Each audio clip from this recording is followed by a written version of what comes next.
क्या आप भी क्लास 10th में टॉप करना चाहते हैं? क्लास 10th एक ऐसा साल जो आपकी पूरी ज़िंदगी बदल कर रख देगा, बट बहुत सारे स्टूडेंट्स इसे हल्के में लेते हैं और साल के अंत में रिग्रेट करते हैं। क्या आप भी ऐसा करने वाले हो? तो हाय गाइस, मेरा नाम है आदित्य। मैं स्वागत करता हूं आपका अपने इस प्यारे से channel innovate career with Aditya में। कैसे हैं आप लोग? Hope all are fit and fine. So अगर आप इस वीडियो को पूरा देखते हो तो मैं आज आपको वो मास्टर रोड मैप देने वाला हूं जिससे आप क्लास 10th के सबसे स्मार्ट, सबसे तेज और सबसे टॉप स्कोरिंग स्टूडेंट्स बन सकते हो। क्लास 10th ना केवल एक क्लास बल्कि वो साल होता है जिसमें हर एक क्लास 10th का बच्चा अपने करियर को भी डिसाइड करता है। यहीं से आप डिसाइड करते हो कि आपको आगे किस फील्ड में जाना है मेरे दोस्त। तो बहुत ही इंपॉर्टेंट और बहुत ही क्रूशियल क्लास हो जाती है। साथ ही साथ बहुत सारे बच्चों का ये एम होता है, ये विजन होता है कि क्लास 10th के अंदर मुझे टॉप करना है, क्योंकि क्लास 10th वो साल होता है जहां पर ना केवल आप अपने करियर को डिसाइड करते हो बल्कि आप समाज की नज़रों में भी अपना फर्स्ट इंप्रेशन बनाते हो मेरे दोस्त, है ना। क्योंकि बहुत सारे लोगों ने कहा है, बहुत सारे सक्सेसफुल लोगों ने कहा है कि first impression is your last impression, है ना। तो क्लास 10th आपका वो पहला इंप्रेशन होता है जो आप समाज की नज़रों में, जो आप अपने देश की नज़रों में लोगों को बताते हो कि हाँ मैं भी कुछ हूँ, है ना मेरे दोस्त। तो यहाँ पर आपको अपनी डिग्निटी बनानी है, तो इसके लिए आपको क्या करना पड़ेगा, एक स्ट्रैटेजी, एक प्रॉपर रोड मैप के साथ चलना पड़ेगा जो मैं आज आपको इस वीडियो में देने वाला हूं। अगर आप इस रोड मैप को फॉलो करते हो तो आपको टॉपर बनने से कोई भी नहीं रोक सकता, ठीक है। तो बहुत सारी ऐसी मिस्टेक्स भी होती हैं जो क्लास 10th के अंदर बच्चे करते हैं और वो टॉपर्स की लिस्ट में अपना नाम नहीं लिखा पाते। तो विदाउट फर्दर डिले अपन स्टार्ट करते हैं। ऐसी कौन सी बड़ी 5 मिस्टेक्स हैं जो अगर आप इस क्लास 10th की जर्नी में करते हो तो आप टॉपर्स की लिस्ट में अपना नाम नहीं लिखवा पाओगे, और अगर आप इस मिस्टेक को छोड़ देते हो तो आपको 95 प्लस लाने से कोई भी नहीं रोक सकता मेरे दोस्त। चलिए स्टार्ट करते हैं वो 5 बड़ी मिस्टेक्स। तो ये रही आपके सामने वो 5 बड़ी मिस्टेक्स जो आप अगर करते हो तो आपके लिए प्रॉब्लम क्रिएट हो सकती है और आप क्लास 10th में टॉप करने का भूल जाओ मेरे दोस्त, ठीक है। पहली मिस्टेक है जीरो प्लानिंग। मतलब क्लास 10th एक ऐसा साल होता है जहां पर आपको ज़रूरत होती है प्रॉपर प्लानिंग, प्रॉपर स्ट्रैटेजी की। अगर आप बिना स्ट्रैटेजी के क्लास 10th में एंटर करते हो तो ये बिल्कुल आपके लिए वैसा ही होगा जैसे आप बिना मैप के किसी जंगल में जा रहे हो मेरे दोस्त, ठीक है। तो एक प्रॉपर स्ट्रैटेजी, एक प्रॉपर रोड मैप होना जरूरी है जो मैं आपको इस वीडियो में बताऊंगा। तो वीडियो को लास्ट तक देखना बहुत ही ज़्यादा ज़रूरी है और चैनल को सब्सक्राइब कर लें ताकि आगे आने वाली वीडियो की नोटिफिकेशन आपको मिल जाए सबसे पहले। इसी तरीके की बेहतरीन वीडियो आपको मिलने वाली है इस चैनल में, ठीक है। चलिए नेक्स्ट मिस्टेक नंबर 2 की बात करते हैं, सिर्फ स्कूल बुक्स पर डिपेंड करना। अब आपको एक प्रॉपर रोड मैप मिल गया, आपको प्लानिंग मिल गई सपोज, तो आपको क्या करना है, एक स्कूल बुक पर ही केवल डिपेंड नहीं रहना है। जो बच्चे सोच रहे हैं कि केवल एनसीईआरटी करके मैं 95 प्लस स्कोर कर सकता हूं, तो भूल जाओ मेरे दोस्त। केवल एनसीईआरटी करके आप पॉसिबल नहीं है, क्योंकि एग्जामिनर अब बहुत ही ज़्यादा स्मार्ट हो गया है और वो अब चाहता है कि आप PYQs भी सॉल्व करें, आप कुछ एक्स्ट्रा क्वेश्चन, कुछ सैम्पल पेपर भी सॉल्व करें, जो मैं आपको आपकी आगे की जर्नी में बताऊंगा जब अपन स्टार्ट करेंगे अपने सिलेबस को। तो यहाँ पर हम बात करते हैं मिस्टेक नंबर 3, जो सबसे इंपॉर्टेंट मिस्टेक है जो आपको नहीं करनी है। अगर आप इस मिस्टेक को करते हो तो भाई मेरे आप कुछ भी नहीं कर पाओगे, क्योंकि ये वो बहुत बड़ी मिस्टेक है जो ज़्यादातर स्टूडेंट करते हैं और वो टॉपर्स की लिस्ट में अपना नाम नहीं लिखवा पाए, ठीक है। तो मिस्टेक नंबर 3 के अंदर आपको क्या देखना है, social media and time waste. मेरे भाई ये वो बड़ी मिस्टेक है ना, ये वो बड़ी मिस्टेक है जो बहुत सारे स्टूडेंट्स के करियर को खा जा रही है। सोशल मीडिया आज के ज़माने में सबसे तेज़ी से पॉपुलर होने वाला प्लेटफॉर्म है और यहाँ पे अगर हम बात करें तो सबसे ज़्यादा यूथ इंडिया का अपना यहाँ पर क्या कर रहा है, टाइम बर्बाद कर रहा है, ठीक है। लेकिन आपको ऐसा नहीं करना है, यूट्यूब शॉर्ट्स और इंस्टाग्राम रील में अपना समय नहीं बर्बाद करना है मेरे दोस्त, ठीक है। क्योंकि ये वो दीमक है जो ना ही केवल आपके समय को खा रहा है बल्कि आपके करियर को भी स्पॉइल कर रहा है।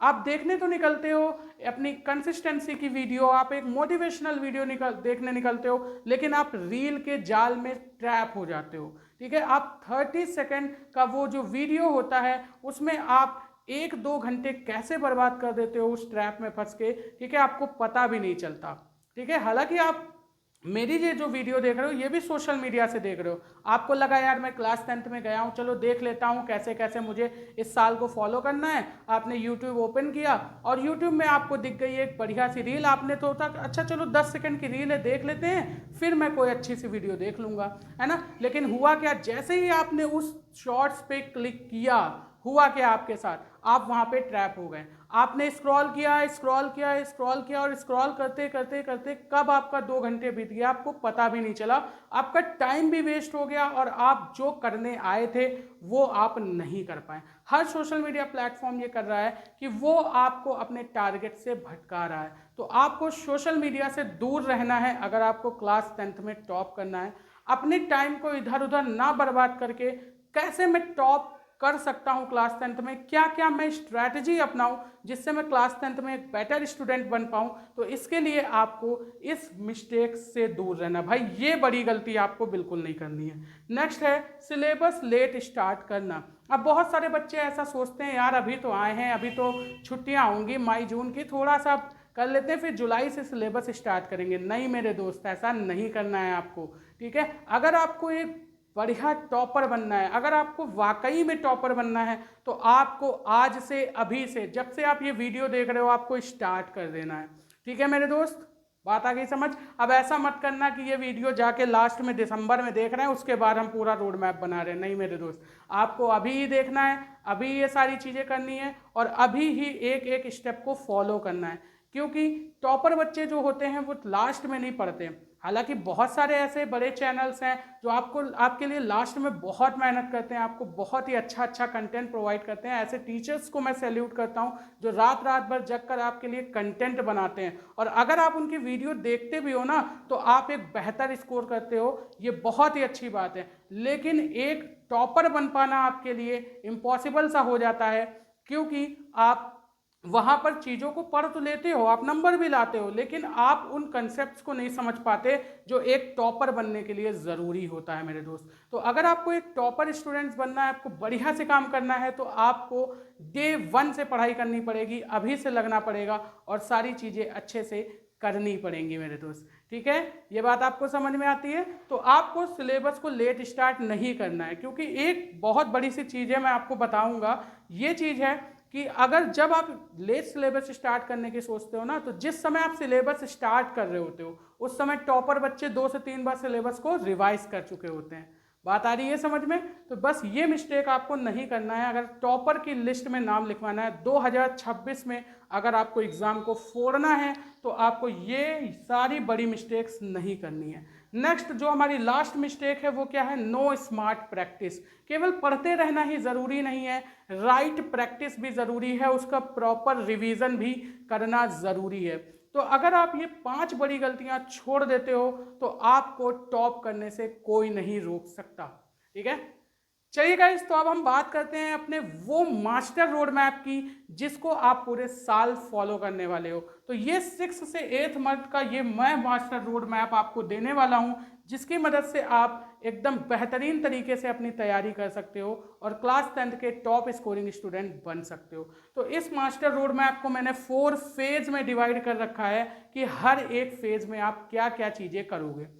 तो पहला फेज है हमारा अप्रैल टू जून का फेज, जिसके अंदर आपको क्या करना है, जिसके अंदर आपको अपने फाउंडेशन को स्ट्रॉन्ग करना है मेरे दोस्त। अब फाउंडेशन को स्ट्रॉन्ग इन द सेंस कि जब आप क्लास 9th में पढ़ रहे थे तो क्लास 9th के ऐसे कौन से वीक टॉपिक रह गए हैं जो आपके अभी कवर नहीं हुए हैं, है ना, जिनका इस्तेमाल आप क्लास 10th में भी करने वाले हो, तो आप पहले उनको अच्छे से पढ़ोगे। मैं ये नहीं कह रहा पूरा आपको 9th का सिलेबस ही पढ़ना पड़ेगा, लेकिन कुछ टॉपिक ऐसे हैं जो आपके क्लास 10th में यूज़ होंगे।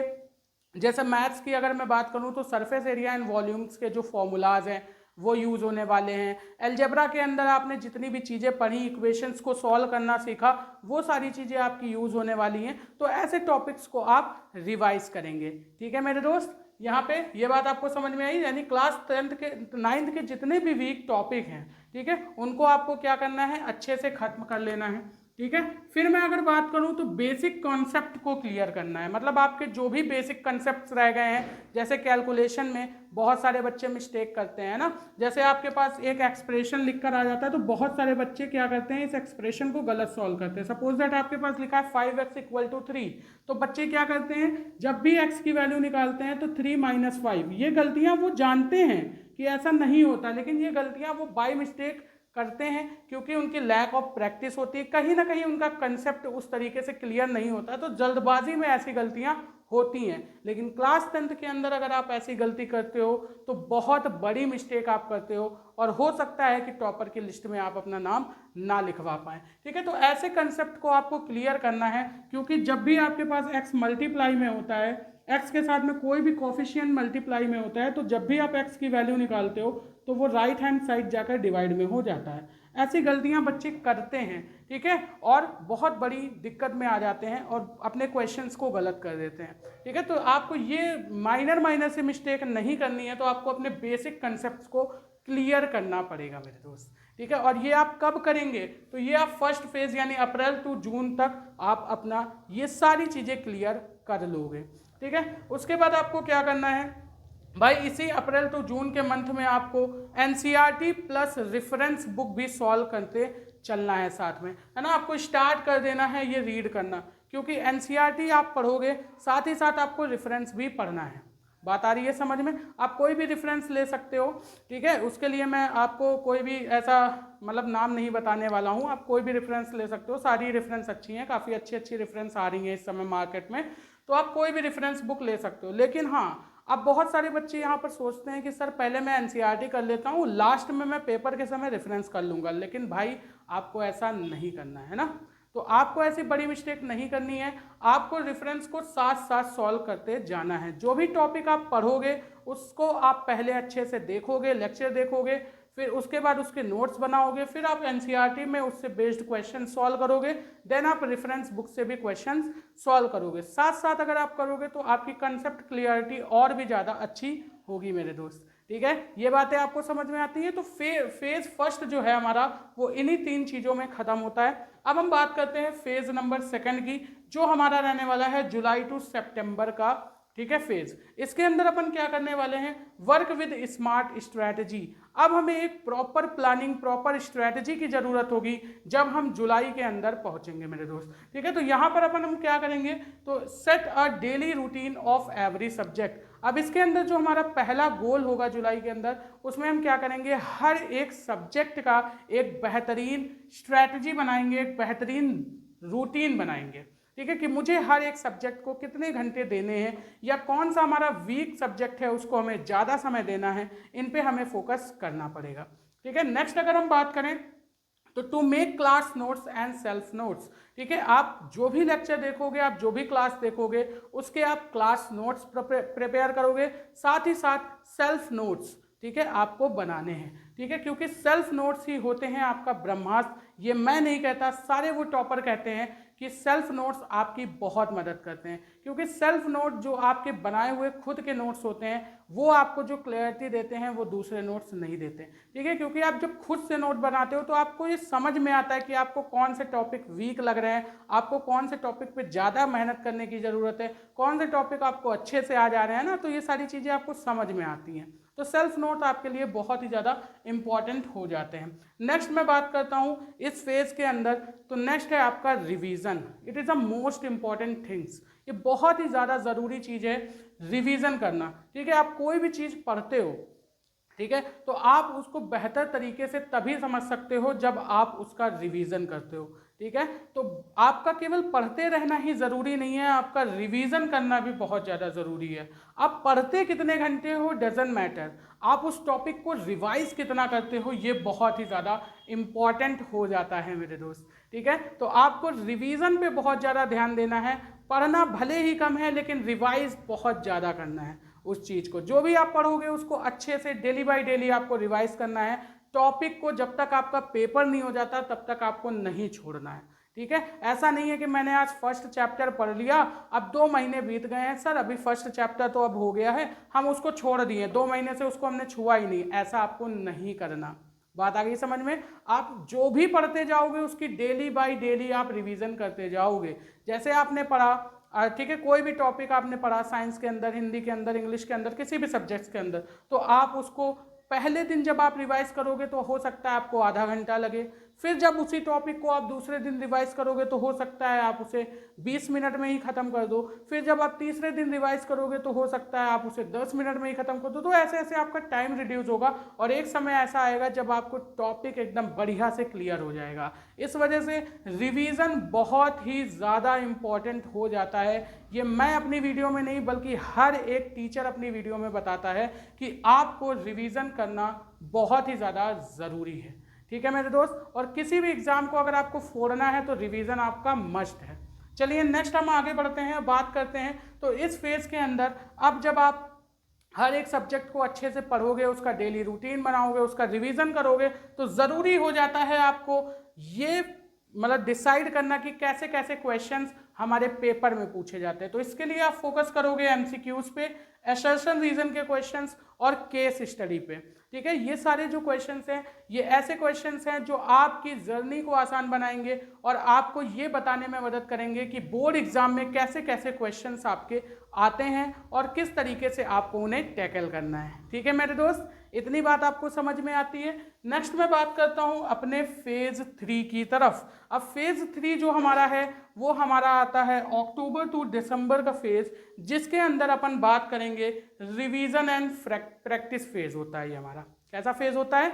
रिवीजन और प्रैक्टिस फेज होता है। यहाँ पे तो आप रिवीजन कर ही रहे हो। अब क्या होता है कि अक्टूबर टू दिसंबर में आपका लगभग सिलेबस कंप्लीट हो जाता है।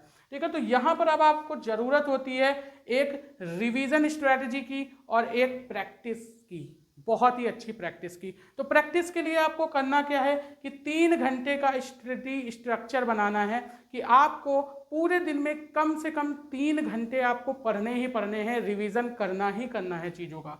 ठीक है, to understand the board exam pattern. अब ये वो फेज होता है जहाँ पर आपको बोर्ड एग्जाम के पैटर्न को समझना शुरू कर देना है ना। यहाँ पर आपको समझना है कि एग्जामिनर किस किस तरीके से आपसे गेम खेलता है, कैसे कैसे क्वेश्चंस आपको दे सकता है, उसकी एनालिसिस अब आपको स्टार्ट कर देनी है। डेली आपको सॉल्व करने हैं PYQs और सैम्पल पेपर, है ना। जबकि जैसा कि मैंने अभी आपको बताया मिस्टेक के अंदर कि केवल NCERT आपको नहीं पढ़नी है, आपको सॉल्व करना है PYQs और जो भी सैम्पल पेपर आपके रहे हैं प्रीवियस ईयर के उनको आपको सॉल्व करना है। बात आती है समझ में। नेक्स्ट और लास्ट फेज आपके पूरे इस रोड मैप का जो है हमारा फेज नंबर 4, जनवरी टू फेब का फेज।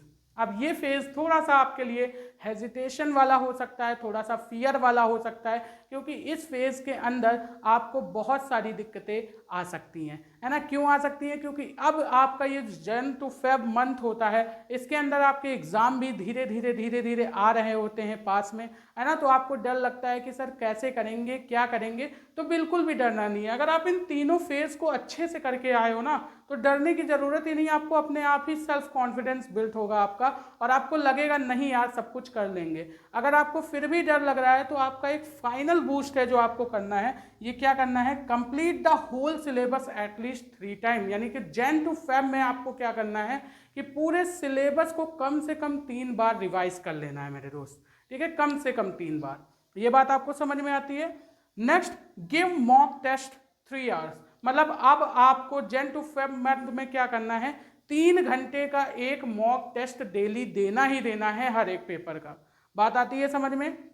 मतलब आपने हो सकता है कि जैसे आप कुछ किसी भी सिलेबस को रिवाइज कर रहे हो, आप रिवाइज तो कर रहे हो, है ना, सिलेबस को, पूरे सिलेबस को रिवाइज कर रहे हो, तो मॉक टेस्ट देना आपके लिए बहुत इंपॉर्टेंट इसलिए हो जाता है क्योंकि वहाँ आपको समझ में आता है कि कौन सा क्वेश्चन ज़्यादा बार रिपीट हुआ है, कौन सा क्वेश्चन मैं कितने समय में कर सकती हूँ, तो वहाँ पर या कर सकता हूँ, तो वहाँ पर क्या होता है बहुत सारी आपको चीज़ों की एनालिसिस करने को मिलती है मेरे दोस्त, है ना। और वहाँ पे आप समझ जाते हो कि आपको टाइम का मैनेजमेंट कैसे करना है, क्योंकि time management is the most important thing to crack every exam. किसी भी एग्ज़ाम को क्रैक करने के लिए मुझे टाइम मैनेजमेंट बहुत ही ज़्यादा मेरे लिए इम्पॉर्टेंट हो जाता है और हर एक स्टूडेंट के लिए इम्पॉर्टेंट हो जाता है मेरे दोस्त, क्योंकि time is a precious thing, है ना। एक एक सेकंड बचाना होता है आपको पेपर में, क्योंकि अगर आपको अच्छा स्कोर करना है तो ठीक है। तो आपका टाइम मैनेजमेंट कौन करवाएगा? आपका ये मॉक टेस्ट करवाएगा, जो आपको बताएगा कि कितने क्वेश्चंस को कितने समय में करना है, और यहाँ पर आपको ये भी बताएगा कि कौन सा क्वेश्चन आपके लिए इम्पोर्टेंट है। बात आती है समझ में। नेक्स्ट हमारा increase your writing speed and accuracy. अब बहुत सारे बच्चे ऐसे होते हैं जो भाई स्टार्टिंग में क्या करते हैं, स्लो स्लो लिखते हैं, और लास्ट में जब देखते हैं मेरा पेपर छूट रहा है तो वो स्पीड को बढ़ाते हैं, और स्पीड को जब वो बढ़ाते हैं तो क्या होता है, उनकी एक्यूरेसी गड़बड़ हो जाती है, मतलब वो बहुत सारी मिस्टेक्स कर देते हैं, जैसे स्पेलिंग मिस्टेक हो गई, उनकी राइटिंग भी खराब हो जाती है। तो इसलिए आपको टाइम को मैनेज करने के लिए अपनी स्पीड पे भी ध्यान देना है और अपनी एक्यूरेसी पर भी ध्यान देना है। आपको स्टार्टिंग से लेके एंड तक एक ऐसी स्पीड मेंटेन रखनी है जिससे आप एक सही टाइम मैनेजमेंट के साथ में अपना पूरा पेपर कंप्लीट कर पाओ और आप अपनी एक्यूरेसी पर भी ध्यान दे पाओ। ठीक है मेरे दोस्त, तो ये वो फाइनल आपका बूस्ट था जो आपको इस रोड मैप में फॉलो करना है, और इसके बाद ना आपके पास वो मास्टर रोड मैप अब मिल चुका है जिससे आप अगर एकदम बढ़िया से अगर आप इसको फॉलो करते हो तो आपको 95% लाने से कोई भी नहीं रोक सकता मेरे दोस्त। ठीक है, ये वो बेहतरीन रोड मैप है जो कि आपके पूरे साल की जर्नी को आसान बनाने वाला है। आइए गाइज, अब हम लोग बात कर लेते हैं वीडियो के नेक्स्ट पड़ाव की, जहां पर अपन बात करेंगे सक्सेस माइंडसेट फॉर्मूला। मतलब कि यहां पर आपको क्या चीजें करनी है मेरे दोस्त। तो एक विजन होना चाहिए आपका। क्लास 10th की जर्नी में बहुत सारी ऐसी चीजें होंगी जहां पे आपको डिस्ट्रैक्शन होगा, डीमोटिवेशन होगा। तो वहां पर आप अगर डिस्ट्रैक्शन से दूर रहना चाहते हैं तो आपको क्या करना पड़ेगा, आपका एक विजन होना चाहिए। और वो विजन क्या होना चाहिए, आपका बोर्ड एग्जाम। ठीक है मेरे दोस्त, आप डेली सुबह उठकर ये मैनिफेस्ट करोगे कि मैं बोर्ड एग्जाम में बहुत अच्छा कर रहा हूँ, मैं एक टॉपर स्टूडेंट बन चुका हूँ, मेरे एग्जाम में 95+ स्कोर आए हैं। तो ये आपका मैनिफेस्टेशन आपको मदद करेगा आपके गोल को कंप्लीट करने में मेरे दोस्त। ठीक है, तो आपका एक विजन होना चाहिए। क्या होना चाहिए वो विजन, बोर्ड एग्जाम। ठीक है, जब तक आप इस विजन को कंप्लीट नहीं कर लेते तब तक आपको रुकना नहीं है मेरे दोस्त, है ना। आप वो घोड़े हो जिसको आपको तब तक भागना है, तब तक भागना है जब तक आप अपनी मंजिल को पा नहीं जाते। ठीक है, नेक्स्ट आपको इसके अंदर क्या करना है, अडॉप्ट टॉपर्स हैबिट। आपको टॉपर्स हैबिट्स को अडॉप्ट करना है। रोज 3 घंटे का स्टडी गोल्डन रूल बनाना है। डिस्ट्रैक्शन से आपको दूर रहना है, राइट प्रैक्टिस करनी है, अपने सिलेबस का रिवीजन करना है और अच्छे से उसे, ठीक है, बेहतरीन तरीके से सेल्फ नोट्स बनाते हुए काम करना है ना, टाइम मैनेज करके चलना है। नेक्स्ट मैं बात करूं तो लर्न फ्रॉम फेलियर्स। ठीक है, आपको स्टेप नंबर 3 में क्या करना है, सक्सेस माइंडसेट फॉर्मूला के अंदर आपको अपने फेलियर्स से सीखना है मेरे दोस्त। ठीक है, आपको अगर कोई भी टॉपिक नहीं आ रहा है तो उसे छोड़ना नहीं है। ठीक है, उससे घबराना नहीं है। आपको ये देखना है कि यार मुझे ये क्यों नहीं समझ में आ रहा, क्योंकि कोई भी दुनिया की ऐसी चीज़ नहीं है जो आप नहीं कर सकते। ठीक है, तो आपको ये समझना है कि ये क्वेश्चन, ये टॉपिक मुझे क्यों नहीं समझ में आ रहा है। और अगर आपको हमसे नहीं समझ में आ रहा है, अगर आपको किसी टीचर से नहीं समझ में आ रहा, तो बहुत सारी ऐसी चीज़ें होती जो आपको आपके फ्रेंड सिखा सकते हैं। ठीक है, तो कौन से ऐसा नया तरीका है जिससे मैं इसे कर सकता हूँ, है ना, मैं इसे सीख सकता हूँ। देखो यूट्यूब के अंदर हजारों वीडियो पड़ी हुई है भाई, हजारों वीडियो पड़ी हुई है जो अलग अलग तरीके से सिखाती हैं, नई नई चीज़ें आपको सिखाते हैं। तो आपको जिससे भी समझ में आ रहा हो, मैं ज़रूरी नहीं आप मुझसे ही पढ़िए, आपको जिससे भी समझ में आ रहा हो, ठीक है, आप उसकी वीडियो फॉलो कीजिए, आप उसको समझिए, आप उसको पढ़िए, है ना। आप उसका नया तरीका ढूंढिए कि आप किस तरीके से उसे सॉल्व कर सकते हो। जिस तरीके से आपको उसे समझ में आ रहा है आप उसको समझिए, लेकिन उसको छोड़िए नहीं मेरे दोस्त। ठीक है, मेरा काम है, मेरा विज़न है, मेरा मिशन है आपको एक टॉपर बनाना। तो इसके लिए मेरे दोस्त आपको बहुत ही अच्छे से फेलियर से जूझना है, फेलियर से आपको लड़ना है, फेलियर से दूर नहीं भागना। इसके लिए आपको कोई भी वीडियो देखनी पड़े आप देखिए, है ना। आपको YouTube पे बहुत अच्छे अच्छे चैनल मिलेंगे, बहुत अच्छे अच्छे टीचर्स मिलेंगे, आपको जिससे समझ में आ रहा है आप उससे पढ़िए। ठीक है, लेकिन आपका एक विजन होना चाहिए बोर्ड एग्जाम, और आप उस विजन को कंप्लीट करने के लिए काम कर रहे हैं आज आप अपने आप से वादा कीजिए कि हाँ हम करेंगे, हम लड़ेंगे, है ना, कुछ भी हो जाए हम करके रहेंगे। फाइनल स्टेप्स आपको क्या करना है और आपको क्या नहीं करना है, इस पे आपको ध्यान देना है, ये काम की बात है आपकी। तो क्या करना है आपको, एनसीईआरटी पीवाईक्यू सैम्पल पेपर आपको करना ही करना है किसी हाल में, ठीक है। सेल्फ नोट्स बनाने हैं, साथ ही साथ आपको लास्ट में ज़रूरत पड़ती है माइंड मैप्स की। माइंड मैप्स होते हैं छोटे छोटे आपके चार्ट्स के फॉर्म में, पिक्चोरियल फॉर्म में, कुछ आपके फॉर्मूलाज होते हैं, कुछ आपके टॉपिक्स होते हैं, जो आप अगर छोटे छोटे शॉर्ट्स नोट्स बना लेते हो तो आपको लर्न करना, उनको समझना बहुत आसान हो जाता है। क्योंकि लास्ट में आप पूरी बुक लेकर नहीं पढ़ सकते ना मेरे दोस्त, आपको निचोड़ चाहिए होता है, ठीक है। आपको क्या चाहिए होता है, कंक्लूजन चाहिए होता है कि एक छोटा सा चीज़ मिल जाए जिससे मेरा पूरा ये टॉपिक रिवाइज हो जाए। तो उसके लिए आपको माइंड मैप बनाना पड़ता है, ठीक है। नेक्स्ट, स्मार्ट स्टडी आपको करनी है। यहाँ पर आपको रेक्टाफिकेशन नहीं करना, ये बात आपको ध्यान रखनी है। कॉन्सेप्ट बेस्ड लर्निंग होनी चाहिए, आपको हर एक कॉन्सेप्ट एकदम अच्छे से आना चाहिए, है ना। ऐसा नहीं है कि कोई भी कॉन्सेप्ट नहीं आ रहा चलो रट्टा मार लेंगे, ऐसा नहीं करना, उसकी लर्निंग करनी है अच्छे से। यही चीज़ तो मैंने आपको बताया ना, फेलियर्स से आपको सीखना है। कोई भी चीज़ नहीं आ रही है तो क्यों नहीं आ रही यार मुझे, है ना, बाकी बच्चों को आ रही, मुझे कैसे नहीं आ रही, आखिर मुझसे क्या मिस्टेक्स हो रही हैं, उनको आपको सुधारना है। बात आती है समझ में। क्या नहीं करना है, तो डोंट वेस्ट टाइम मेरे भाई, हाथ जोड़ के विनती है कि आपको सोशल मीडिया पे अपना टाइम फालतू में बर्बाद नहीं करना है। इंस्टाग्राम जो रील्स हैं और जो शॉर्ट्स हैं उनका इस्तेमाल आपको नहीं करना है अपने एंटरटेनमेंट के लिए, ठीक है। अगर आपको एंटरटेनमेंट करना है तो आप कुछ कैलकुलेशन बेस्ड क्वेश्चंस देख सकते हो, जिससे आपकी कैलकुलेशन बूस्ट होगी, ठीक है। आप बाहर कोई आउटडोर गेम खेल सकते हो 1 घंटे के लिए, वो सब आप कर सकते हो। लेकिन भाई फ़ोन बहुत बड़ा डिस्ट्रैक्शन है, तो इससे आपको दूर रहना है, ठीक है। आपको केवल बस उतने समय के लिए फ़ोन चाहिए जितने समय के लिए आप लेक्चर देख रहे हो, और केवल आपको लेक्चर्स ही देखना है और कुछ भी नहीं देखना है, ठीक है। क्योंकि डिपेंडेंसी आप पे जाती है मेरे दोस्त कि आप क्या करना चाहते हो ना। दुनिया में तो हज़ारों चीज़ें हैं, आप किसको अट्रैक्ट कर रहे हो अपनी तरफ या किसकी तरफ अट्रैक्ट हो रहे हो, वो आपके ऊपर डिपेंड करता है मेरे दोस्त, है ना। तो यहाँ पर आपको क्या करना है, पढ़ाई को लास्ट मोमेंट तक नहीं टालना है। ऐसा नहीं सोचना है कि लास्ट में मैं वीडियो किसी भी बड़े चैनल की देख लूँगा और मेरा काम हो जाएगा। बेशक आप देखोगे, लास्ट में भी वीडियो देखोगे, अच्छी चीज़ें होती हैं, है ना, आपको देखना चाहिए। लेकिन यहाँ पर आपको लास्ट मोमेंट पे जाके बिल्कुल पढ़ाई अपनी स्टार्ट नहीं करनी है। आपको डे 1 से स्टार्ट करना है अगर आपको टॉपर स्ट्रैटेजी फॉलो करनी है मेरे दोस्त। तो अब यहाँ पे फाइनल ये टाइम है हमारा इस वीडियो का, जिसके अंदर अब आपको वो मास्टर रोड मैप मिल चुका है जिससे आप 95+ स्कोर कर सकते हो बहुत ही आसानी से। अब आपको डिसाइड करना है कि आप इस वीडियो को सुनकर एक कान से निकाल देना चाहते हो या फिर आप इसे फॉलो करके डे 1 से पढ़ाई करना चाहते हो, ठीक है। तो मैं यहाँ पर इस वीडियो के अंदर जो भी चीज़ें बताई गई हैं वो एकदम वही चीज़ें बताई गई हैं जो टॉपर्स करते हैं।